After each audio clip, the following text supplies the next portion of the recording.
AJ, before we begin, I just need to ask you a few questions. Where were you on the night of June 30th, 2012?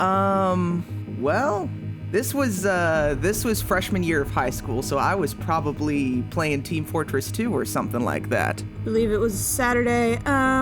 AJ, you're gonna have to be a little more specific. You know, we really just want to get a clear picture of what happened that night, who was involved. Oh. You know. That. I was hoping you wouldn't ask about that. Okay, look, it was a pleasant evening, nothing special. I was in a payload map, taking down the blue team, as you do, trying to get the payload to the checkpoint, and then all of a sudden I hear this banging noise. I leave my room, and nothing seems out of the ordinary, and then it happens again. I hear footsteps. I run downstairs, and I'm like, what's going on here? And then I saw it. My wax figurine of Coolio was beheaded! That must have been a difficult thing to see. Oh my gosh, I was distraught for a week. And they never did find the killer. Yeah, that kind of thing really does stick with you. AJ, this is tough, because, you know, I gotta be honest with you. Your friend in the other room, he told us everything. What?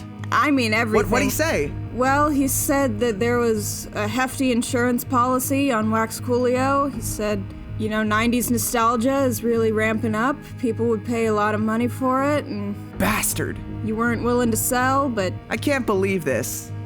I cannot believe this. He seemed to imply that maybe it was an inside job. You know, I'm so glad I cut ties with that absolute wreck a couple of years ago, because who knows how many more of my wax statues he would have gotten to. AJ, I'm not sure you understand. See, he seemed to imply that you really wanted that Wax Coolio insurance money. You would have done just about anything to get it. You're in a tight spot. Hey, you can't pin this on me. I've got nothing to do with it. I've got a good job. I pay my bills. I've got enough money to...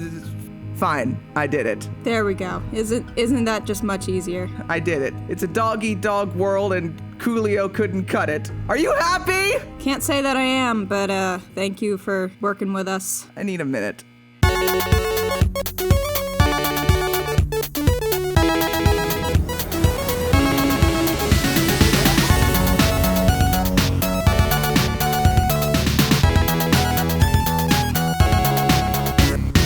Welcome to Into the Falls, a Gravity Falls podcast. I'm Mary, and I know lots of things. I'm AJ, and I know nothing. This is a podcast where I guide AJ through the wonderful weirdness of Gravity Falls, my favorite show that he has never seen. If you're a new arrival like me, or looking to relive some crazy summer memories, come with us, and let's dive into the falls.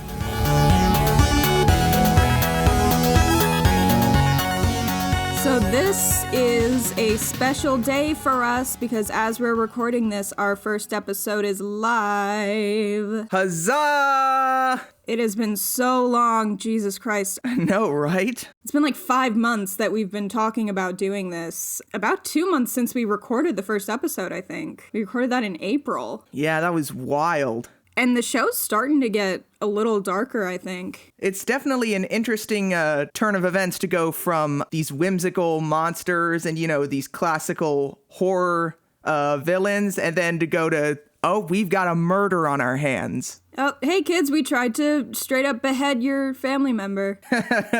No big deal. We just wanted to rule the night is all. And now, a brief recap of Gravity Falls Season 1, Episode 3, Headhunters, aired June 30th, 2012.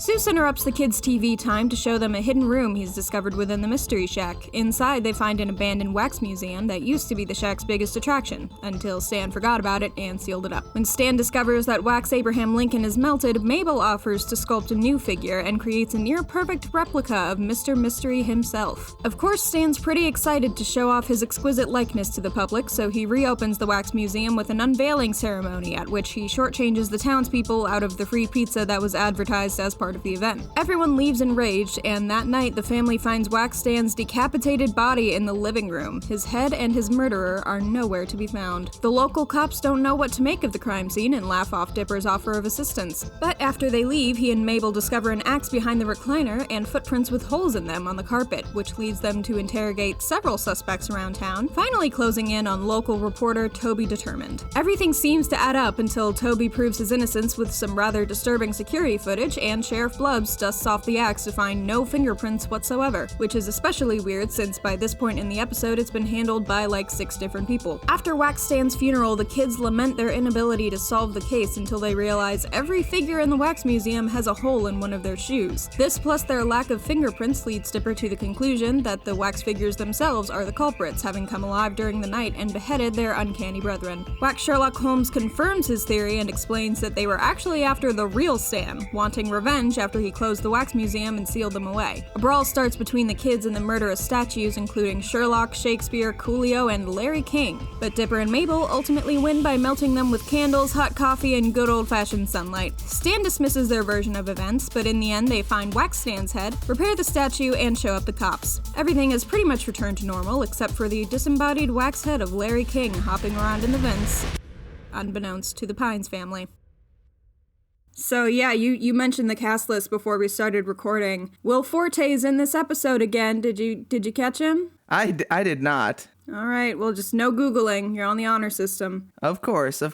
We'll see when you catch Will Forte. No Googling, but you are allowed to look at the credits as you're watching the episode. Well, thank you. That might give you some information you need. Yeah, and I mean, looking at it, the Wax Figures cast list, I did not really expect that they would actually get Coolio to play Coolio, or Larry King play his own wax figure. I remember thinking that was really random to have a wax Coolio, and like it's so random that it's like, oh, they must have gotten the real guy. And I guess with Disney's budget, why wouldn't you? Yeah, and Larry King, of course, was down for everything, rest in peace. He's hopping around in the vents of our hearts. We stand Wax Larry King. Bless up. We stand Stan. That's who we stand. Yes, we do. And also, freaking John Oliver as Wax Sherlock Holmes. I don't know why I didn't catch that at first. John Oliver's amazing. I didn't catch it at first either. Like, I think I knew that he was doing a guest voice, but I couldn't, like, pick out his voice as Sherlock Holmes. And, like, now I can hear it, but it's like he's totally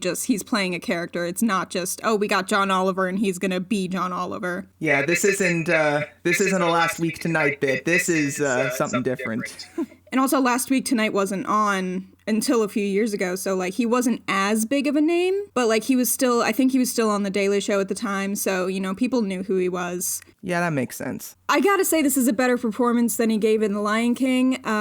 Wasn't his fault. Really, the voice cast for that movie was good. You could tell they were trying. The animation did them no favors. Like, there's, like, the scene where Scar's telling everybody that Mufasa and Simba are dead. It cuts to Rafiki and Zazu, like, off in the distance. They're supposed to be looking sad. Zazu has the exact same face for the entire movie because he's a realistic-looking bird. And he just says, "Oh, dear." And I'm watching him like, that could be in response to literally anything. Oh, my gosh. That is not grief. That's just, like, you spilled coffee on your shirt. Oh, dear. Yeah. Oh, dear. This is going to be a mild inconvenience now, isn't it? Oh, dear. It is an awful shame that child died. Oh, fiddle faddle. What a hullabaloo. No, but he is having a lot of fun in this role, you can tell. He's just going so hard. Yeah, it's amazing. Just, have you seen my magnifying glass? It's enormous! Yeah, right? I mean, you know what they say about people with big magnifying glasses? What do they say, AJ? They're big nerds. Ah, yeah, that makes sense. That was literally a note I put in my little document while I was watching this episode. Well, a note I put in my document is a list of all the wax figures that I could pick out. A couple of them I didn't recognize, but we know they have Robin Hood, Edgar Allan Poe, Genghis Khan, who of course they mentioned by name, so that's a bit of a cheat, Groucho Marx, who I did not know who it was when I first saw this episode. Like, I knew it was a reference to something. I think I recognized the image vaguely, but I didn't know who the Marx Brothers were. where they have Shakespeare, Richard Nixon, I think that was Elizabeth II, and Lizzie Borden, who it took me a few watches to recognize. But of course, that's where they got the axe. Lizzie Borden, You don't know who Lizzie Borden is? Oh my God. Wasn't she one of Henry VIII's, like, 10,000 wives? Not even close. Oh my God. If you notice, like, the woman in, like, the old-timey dress holding the axe. So in the 1890s, Lizzie Borden was accused of murdering her dad and her stepmom with an axe. Like, really, really butchering them. And she got acquitted mostly because people thought a woman couldn't possibly have done it. Like, she couldn't possibly be capable of it, and she played that up in the court. It's just such a famous case, and it's so creepy. There's a nursery rhyme about it, or like a schoolyard rhyme about it. There's movies about it. There's a BuzzFeed Unsolved episode about it. There's all these theories as to why she did what she did. That is wild to put in a freaking Disney cartoon. Yeah, I mean, I guess that's why they didn't mention her by name, but I'm 99% sure that's who it's supposed to be. I don't know who else it could be. Yeah, and I mean, the in the beginning of the episode, the obligatory Abraham Lincoln melted. Oh, it was John Wilkes Booth gag. I love the implication that they made a wax Lincoln and a wax John Wilkes Booth. I mean, you can really... Well, Abraham Lincoln could certainly do without the other, but, I mean, they're inexplicably linked. But, like, why would you make a John Wilkes Booth wax figure? There's no, like, just make Lincoln. I don't know. Hey, yeah, he was a famous actor in his day. Not in our day. In his day. All right, but speaking of pop culture icons, when they're, like, going to interrogate everybody, one of the people on their checklist is Uncle Phil. So I think that's a Fresh Prince Okay, I did not notice that. That is hilarious. I guess everyone in town just calls that guy Uncle Phil. Or maybe they're going to interrogate fictional sitcom character Uncle Phil from Fresh Prince of Bel-Air. Yeah, this implies that maybe Uncle Phil retired to Gravity Falls after the events of the series. So that means that Fresh Prince and Gravity Falls are set in the same universe. Yes, that is amazing. Yeah, this is just a really good episode to get to know the townspeople a little better, because what better way to get to know your neighbors than to interrogate them for a murder. Yeah. And it's really nice that we get to see a few key locations around this town. It seems very, very quaint. Yeah, so we're definitely, the last two episodes, first one was mostly at the Mystery Shack, second one was mostly at the lake. This one, we're kind of exploring more. Yeah, we get to visit a biker bar. We do, it's fun. Did you notice Alex Hirsch in that scene? Nope. You couldn't pick out his voice, I believe. I'm 99% sure he was the biker that Mabel was doing the fortune teller thing with, the cootie catcher.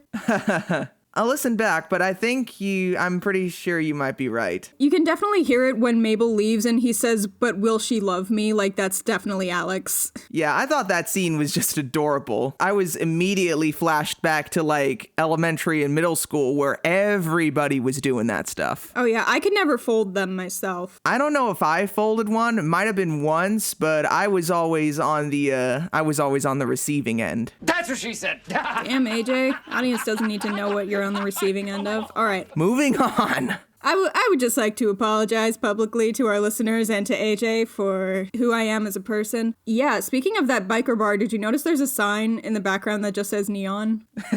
I don't think I'd ever caught that before. I mean, I didn't either, but, like, that's pretty on brand with the show's humor. There's also a sign that's in neon. It says HURZCH.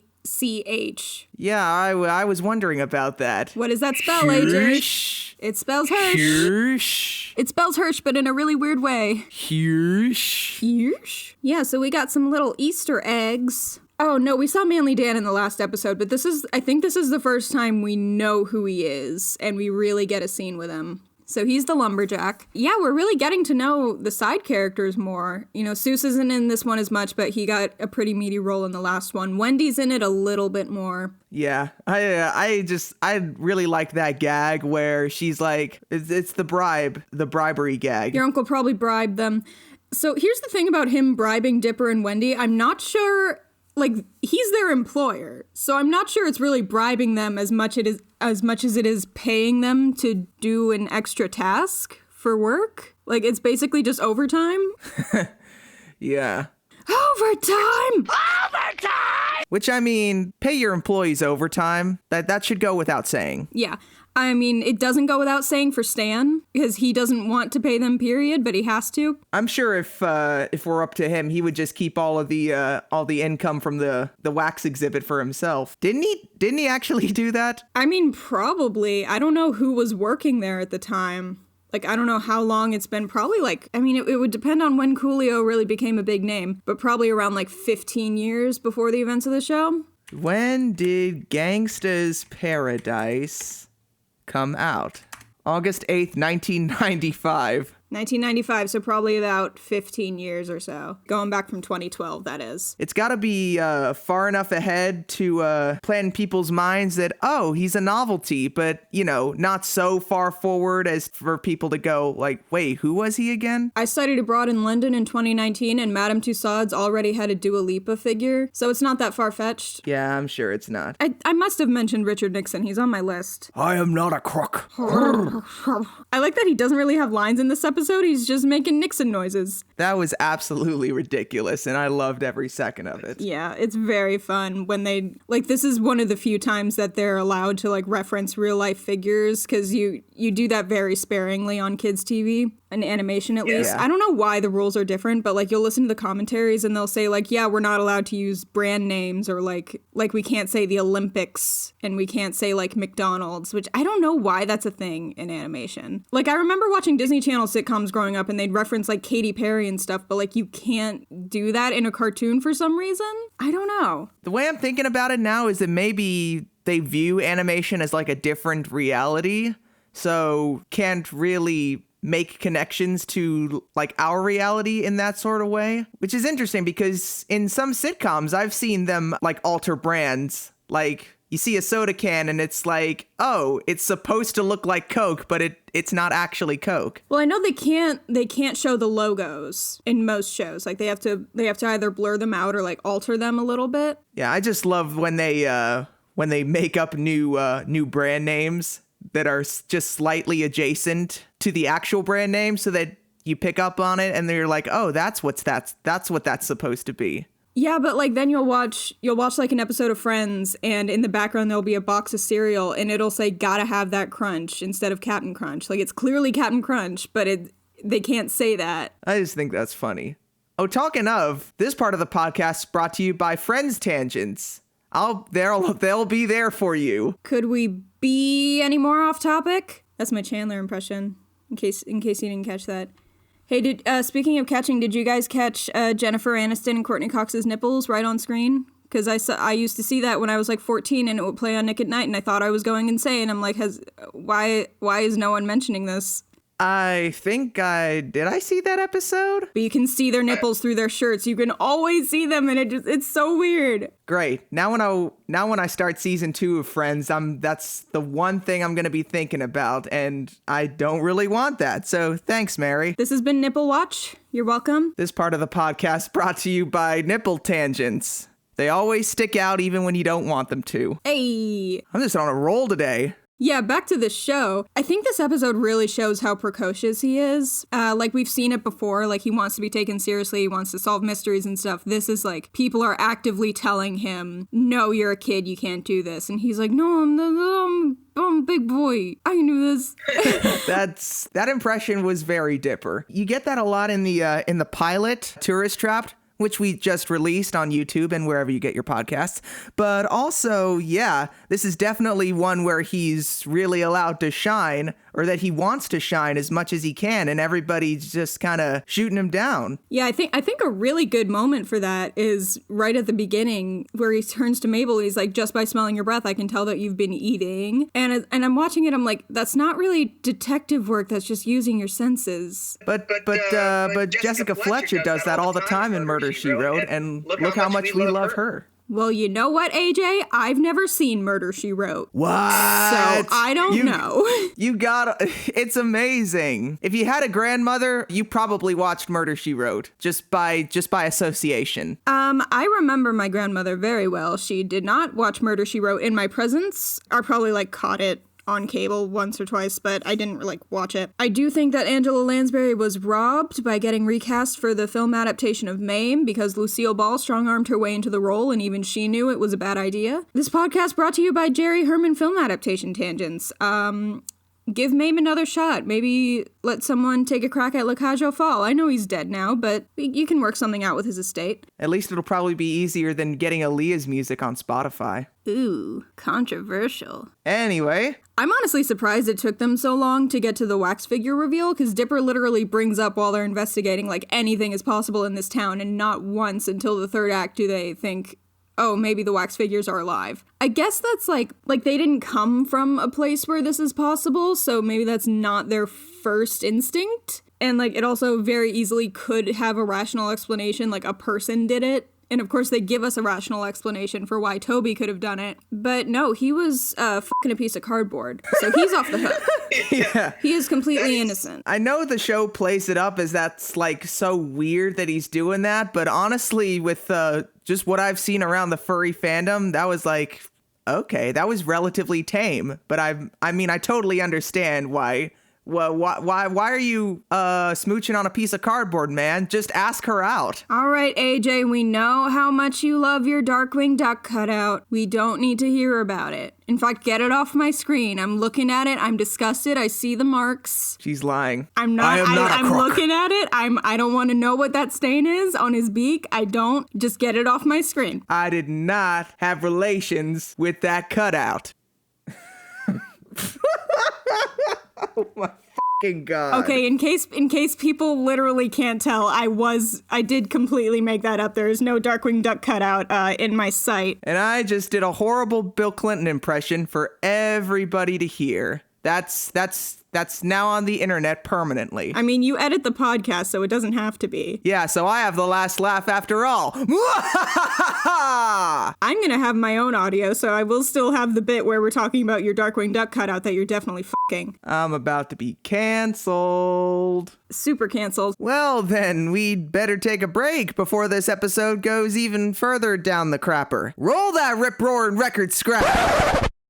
Hey, it's AJ, and in addition to my chosen role of city boy on this pod, I've also been hired by the recently established Gravity Falls Tourism Board to promote all the fun and quirky restaurants you can enjoy when you vacation in, the most memorable town on the West Coast.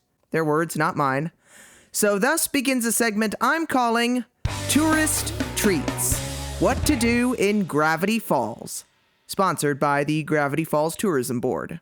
The subject this time is Hirsch, the Viking biking bar. Off to a good start. Opened in 1978, this landmark watering hole was established by some members of the local bike gang, Guitars, Cadillacs, heavy metal music. Their gang's official mandated band was AC/DC, and while our Swedish founders thought they rocked, they also thought ABBA rocked. So they created a place where they could go head over heels without getting thunderstruck with ridicule by their gang. Man, I should hire whoever wrote this. Anyway, now it's a popular place for anyone to get a little Scandinavian, with their Swedish meatball platter served on a little wooden boat, karaoke contests every second Tuesday night, and the opportunity to slay Old Man McGucket's Gobblewonker robot for the honor of your clan. BYOS, bring your own spear. I wonder if this is legal. So, for the largest selection of beer in town and the opportunity to say hey to some burly bearded dudes, come on down to Hirsch, where you'll thoroughly have the time of your life. Mention Manly Dan for a free round on him. Literally. Okay. Well, I hope your next vacation is inspired as much as mine is. That concludes this edition of Tourist Treats. Join me next time for another great place to visit next time your parents send you to Gravity Falls for the summer. I'm AJ, and remember, we are not responsible for you falling for this dumb parody ad.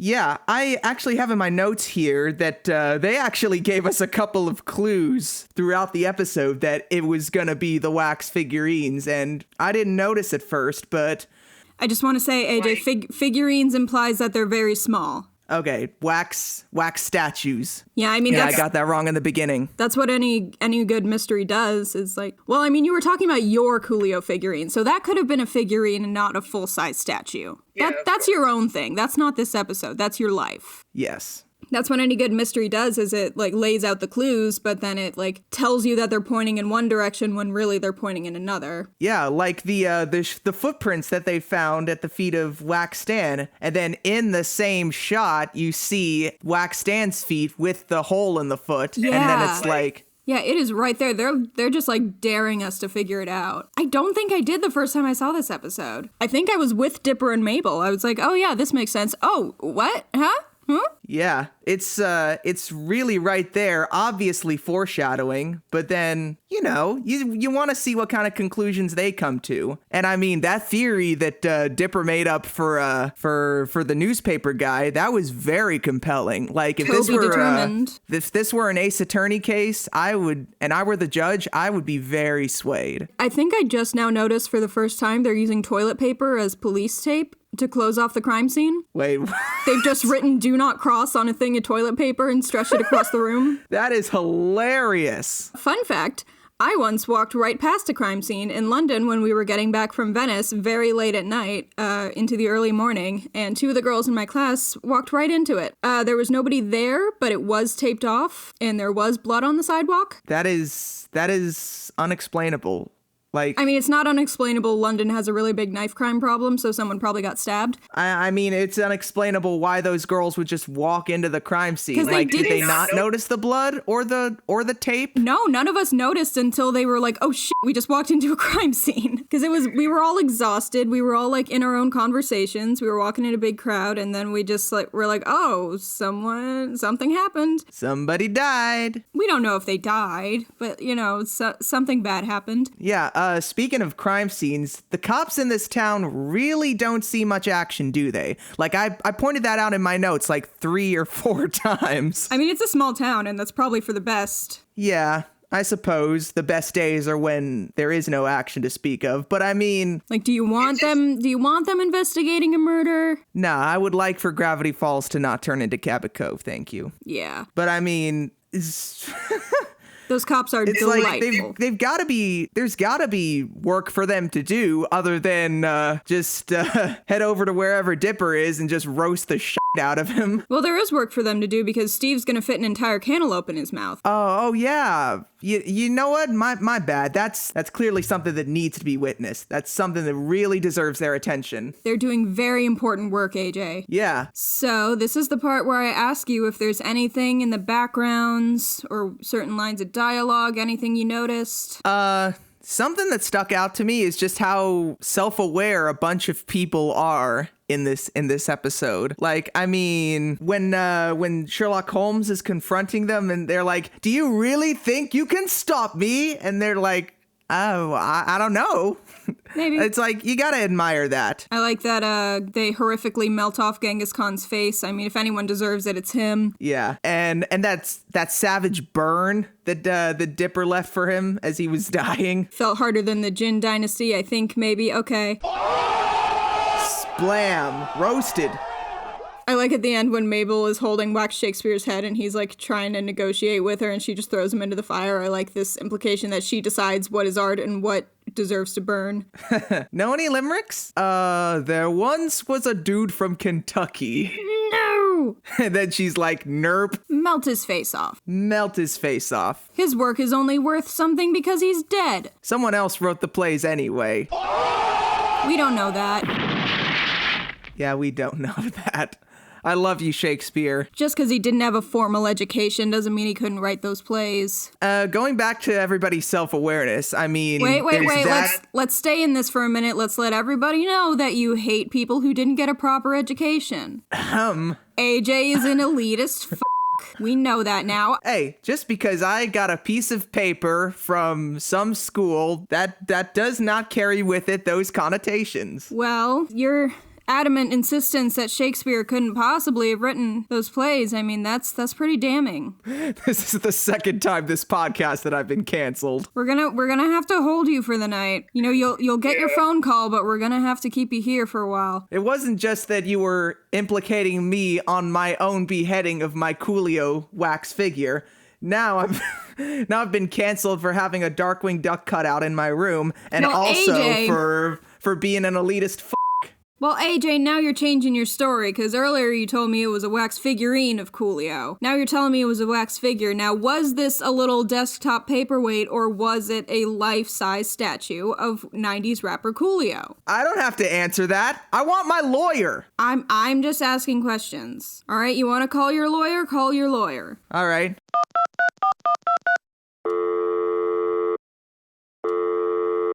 Phoenix, get the gun. Objection!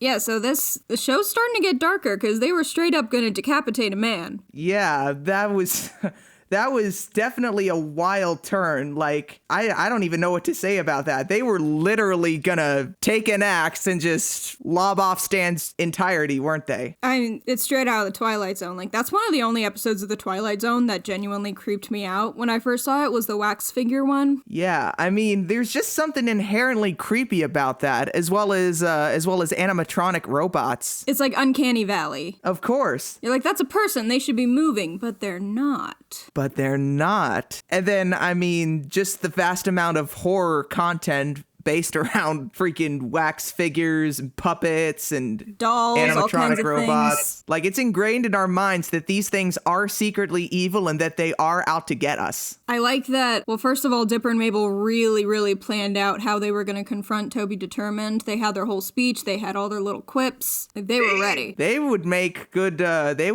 lawyers. They would.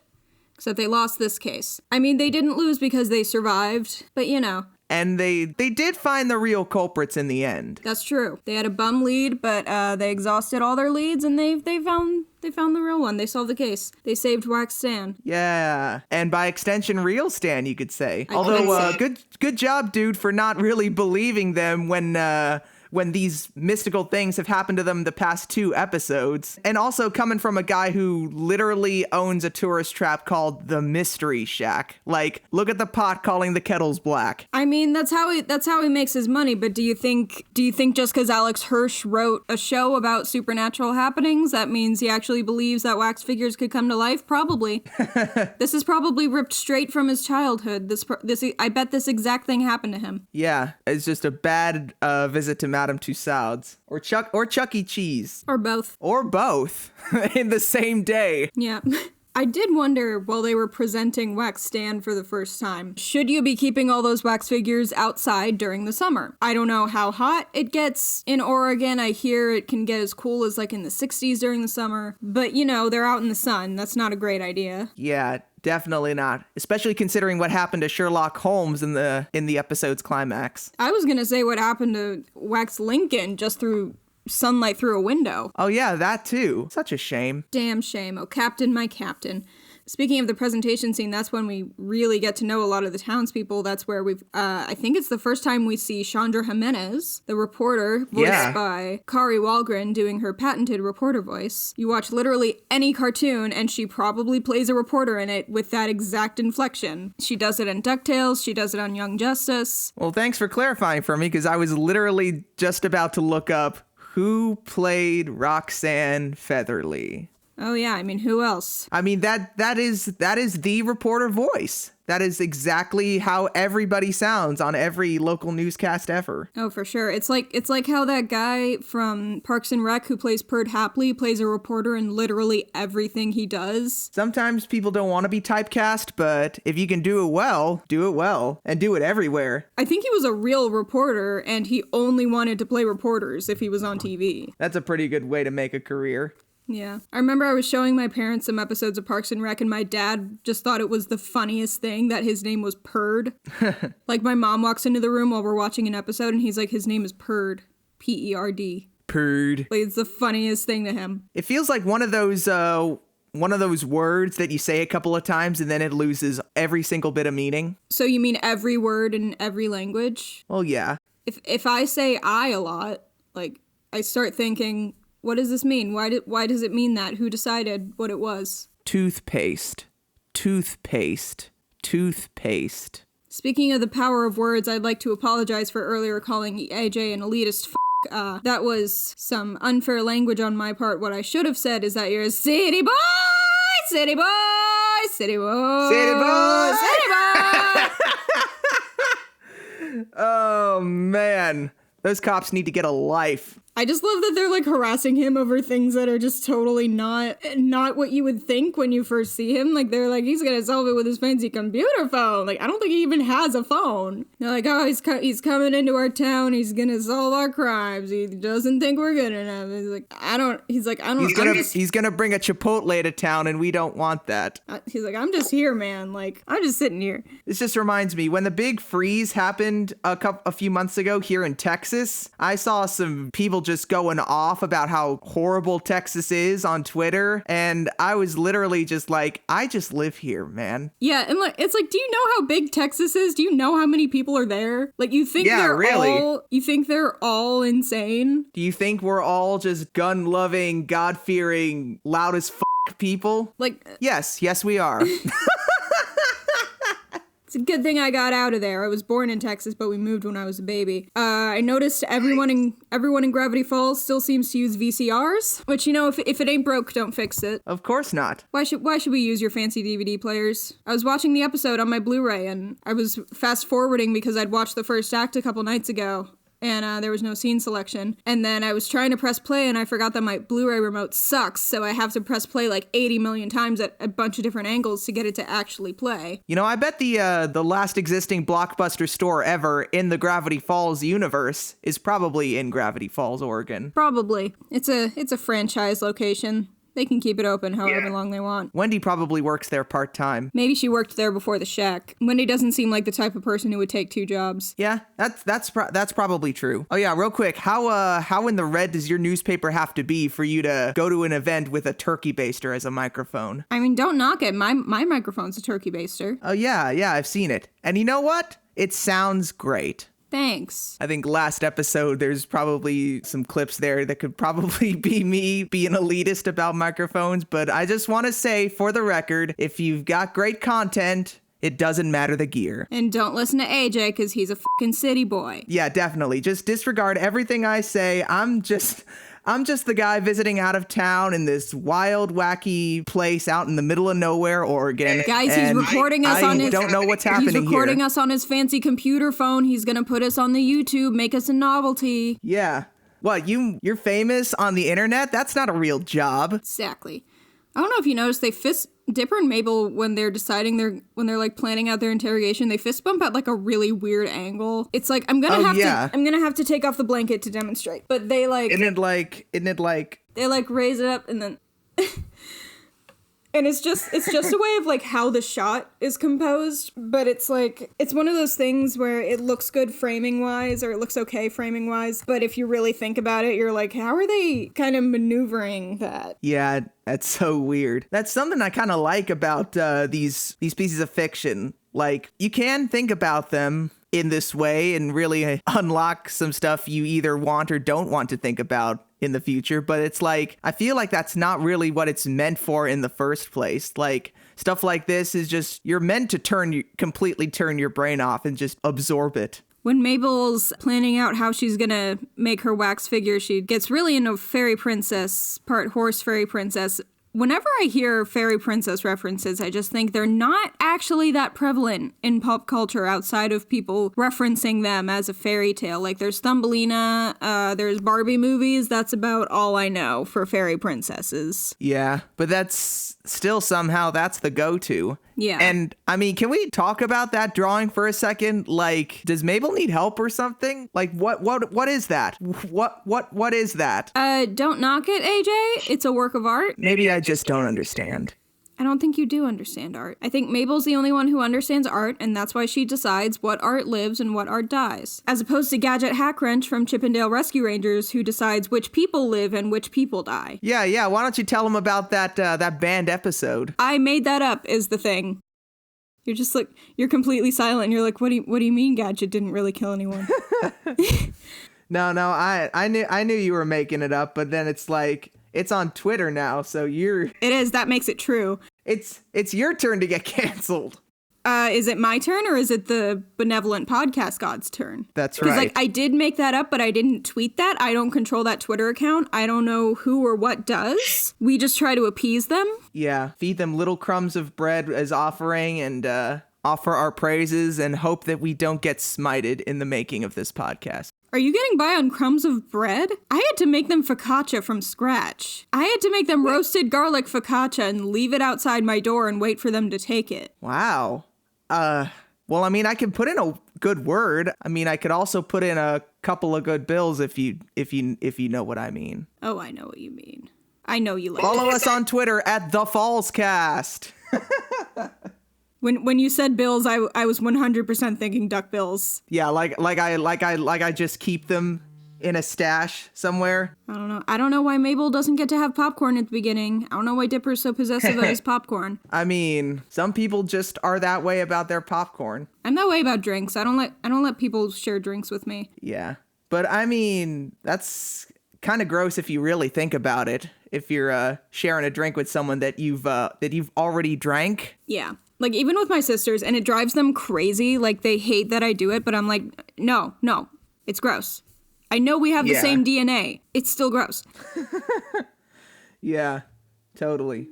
Well, those were all my notes on the episode, so I'll talk about some things that I touched on in my little waiting song. First of all, this isn't really how I wanted to announce it, but I am joining that weird Russian cult that worships Gadget Hackwrench as a god. Because you know what? They're right. Oh, congratulations. Thanks. Your support means a lot to me. Yeah, I've been my way around pop culture cults. Like, I'm in that Italian one, which is all about that one comic where Donald Duck is a superhero. It's fun. I don't know, AJ, that sounds a little weird, but I'd better don my gadget robe and do my afternoon prayers. Anything else you want to say about this? No. I'm just excited for the great Five Nights at Freddy's spin-off collaboration with Gravity Falls that's coming out soon. Of course. Five Nights at Stan's. That just doesn't roll off the tongue as well. I think we can do better. But, that is the working title. How about waxing poetic? I don't know. Something about wax. Like, we gotta, like, we can riff on the Five Nights at Freddy's thing, but it is a different thing. It's completely different because they're not animatronics, they're wax figures. That makes it a totally unique thing. Five Nights at Shacky's. Five Nights at Dippy's. Five Nights at Dippers. Not Dippers, Dippies. Of course. It's a very important distinction. Gangsta's Paradise. Five Nights at Dippy's Gangster's Paradise. Five Nights at Dippy's City Boy Gangster's Paradise. Starring Coolio. 5 nights using your computer phone before you go to bed, even though you're not supposed to, because you won't fall asleep properly. You won't get good sleep. Your circadian rhythm will get all f***ed up. 5 nights at thanks for listening to Into the Falls. 5 nights at the next episode is Hand That Rocks the Mabel. I'll mention this for the sake of our conversation. We can leave it in or cut it out depending on how this shakes out, but Season 1, Episode 4, The Hand That Rocks the Mabel, in addition to discussing it with AJ, right now the plan is that I'm going to be a guest on Mystery Shack Look Back, hosted by Charlie Marlowe and Ella Cesari. I think that's how you pronounce her last name. Which launches its first episode tomorrow, actually tonight at midnight. And we plan on having those two on pretty soon, so we're excited about that. Definitely check them out. They're at Pipe Dream Podcasts or anywhere you get your podcasts, and we're just about anywhere you get your podcasts, starting today. Huzzah! Check us out, YouTube, Spotify, Apple, all the stuff, and we'll see you right back here next time. You can find me at that gadget cult. And you can find me at that PKNA cult. This has been Into the Falls. You can find me at Mabel Page Pines on Twitter and Instagram. That's Mabel, P-A-G-E Pines. I'm also May Page on YouTube and Film Knife on Medium and WordPress. That's where I post my film reviews and essays, editorials, etc. You can follow the show on Twitter at The Falls Cast, all one word, and Into the Falls Podcast on YouTube. And I will hand it off to AJ. My fandom of choice is Disney Ducks and their many spin-offs, so for lots of that, follow me on Twitter at AJ_Ducks. AJ_the_Bluejay or Tumblr at AJ-the-Bluejay. Into the Falls is hosted and produced by Mary McKeon and AJ Sanchez, with music by Kevin MacLeod. Thanks for listening, and until next time, trust no one.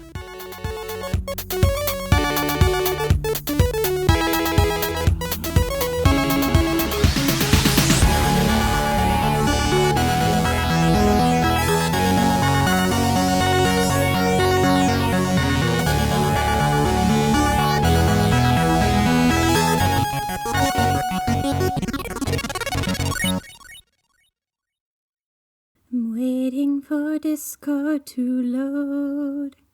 AJ is off of my screen. He may hear this song when he's editing, 'cause I haven't stopped recording. AJ, do you like my song? Let me know when you listen. I'm waiting for Discord to load. It's taking forever. Oh, wait, we're back. I'm waiting for AJ to call me back, 'cause we haven't finished talking about the episode. We're probably on our way to the end. We're probably in the last home stretch. We probably don't have that much more to say. We're talking about cartoons from the 80s. Someone's mowing grass outside right now. I don't know if you can hear it, 'cause my acoustics aren't all that good. I'm just wrapped in a blanket with my microphone, and I'm waiting for AJ to call me back. I'll check my other Discord servers while I wait for him. Welcome to our show, I hope you like it. Put it off, why are people FaceTiming me? We should probably get a more consistent schedule to record these episodes, 'cause it's been 2 months and we're only on episode 3. I'll check Twitter while I wait for AJ to call me back. In fact, I'll disconnect and then I'll start the call again and just kinda wait for him to show up. There you are. Yes, I'm back. I had to take a call about a job, real life stuff. Oh, yeah, I sang another little ditty that you can treat your ears to when you edit this.